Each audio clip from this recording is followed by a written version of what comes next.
زندگی بھر دین کی تبلیغ کے بعد امیر تبلیغی جماعت حاجی عبدالوہاب طویل علالت کے بعد 96 برس کی عمر میں انتقال کر گئے۔ حاجی عبدالوہاب 1922 میں دہلی انڈیا میں پیدا ہوئے۔ وہ 500 بااثر مسلم شخصیات میں 10ویں نمبر پر تھے، جبکہ ان کی زندگی پر ایک نظر ڈالتے ہیں عثمان خان کی اس رپورٹ میں۔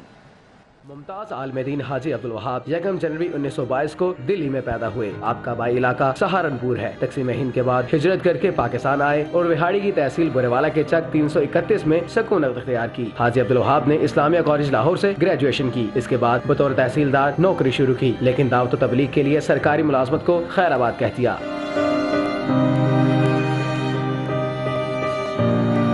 مولانا عبدالوہاب بانی امیر محمد الیاس کاندلوی کے زمانے سے ہی تبلیغی جماعت سے منسلک ہو گئے تھے۔ وہ تبلیغی جماعت کے تیسرے امیر تھے۔ انہوں نے تحریک ختم نبوت میں بھی بڑھ چڑھ کر حصہ لیا۔ مسلم دنیا کی 562 شخصیات میں ان کا 10واں نمبر تھا۔ پاکستان سمیت مختلف ملکوں میں ان کے لاکھوں پیروکار موجود ہیں۔ عثمان خان، City 42۔